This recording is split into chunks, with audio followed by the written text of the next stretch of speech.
some music sent to us this morning from Ukraine. Joseph Lindsley, tell us about this. Hello, Bob, from a sunny, cold day here in Kyiv.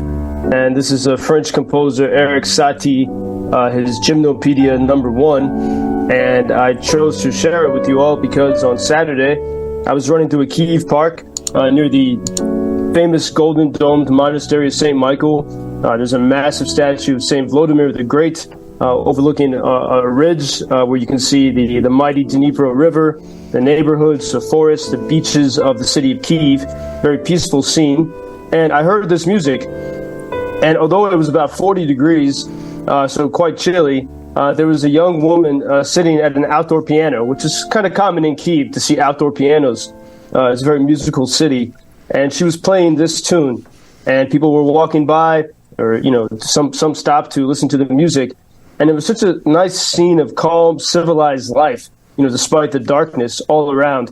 And you see, two things to look at that, both sort of the joy of life, but also the fact that it's getting colder. And actually, the past 2 days, Sunday and today, it was high. It was in the morning. It was about 25 degrees.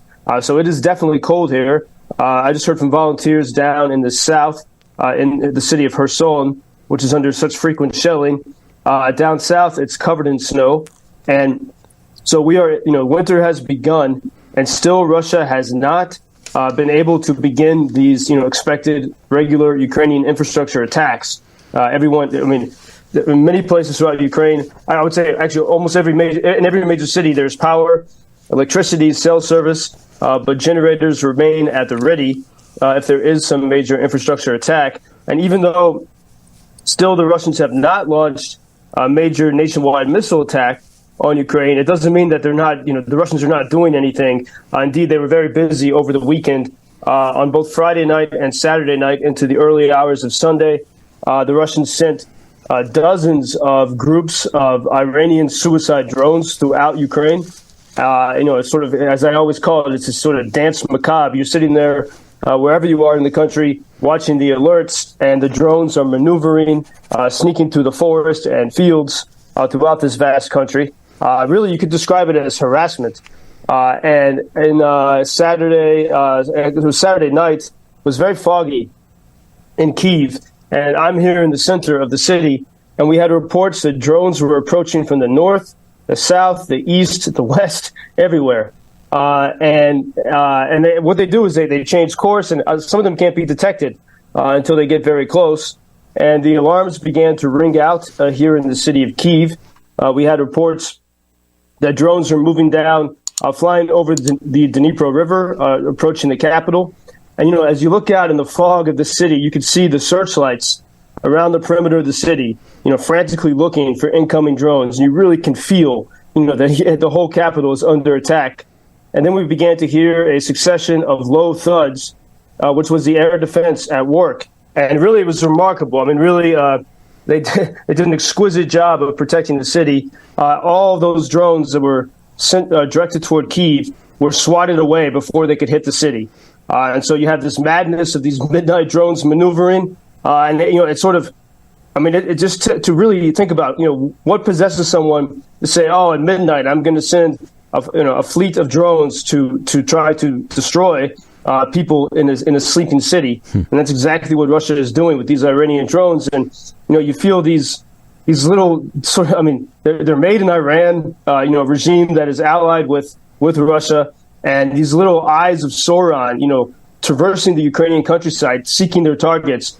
It also seems that likely the Russians are trying to test the system. They're looking for future targets if they do start to have these major missile attacks again. But one thing that was very clear is that because of the weapons from the West, Kyiv at least is incredibly well protected. And we felt that here on both Friday and Saturday nights.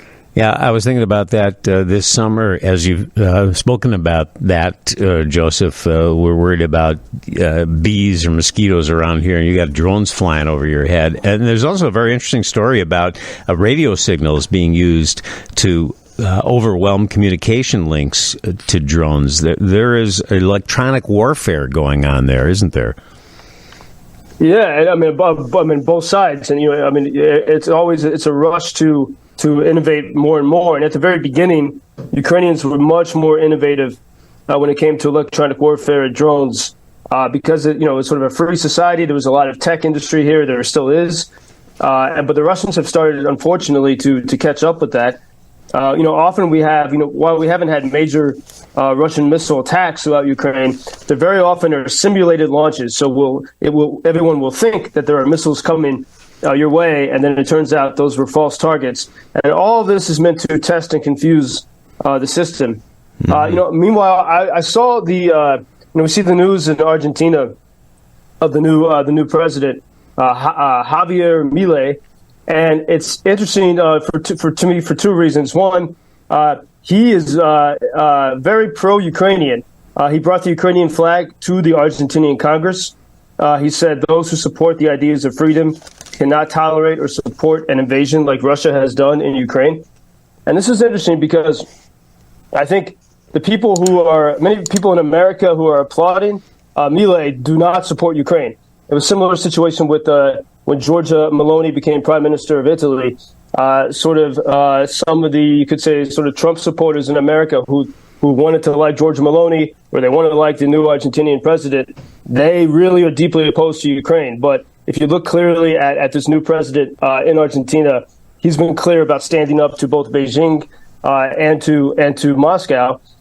But in another sort of strange twist here, I just found out over the weekend that over a month ago, the United States agreed gave permission for the Kingdom of Denmark to send F-16 fighter jets, not to Ukraine, but to Argentina, which is not at war, not under any major threat.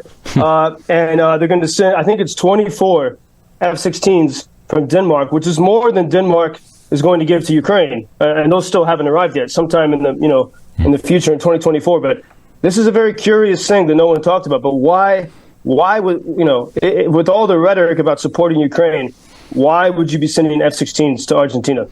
Good question. One other quick thought for you, Joseph. Over the weekend, I heard a lot of people debating about what should happen if that terrible war between Israel and Hamas ever ends.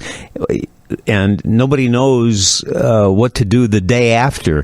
And there, where you are in Ukraine, I guess that's not a problem. When your war ends, you get your country back, don't you?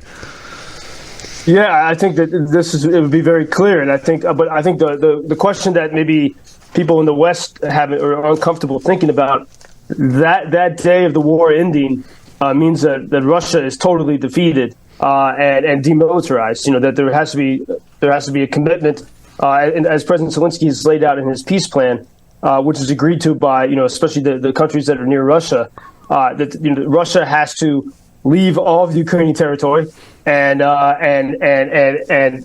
actually pay reparations for the damage it's caused.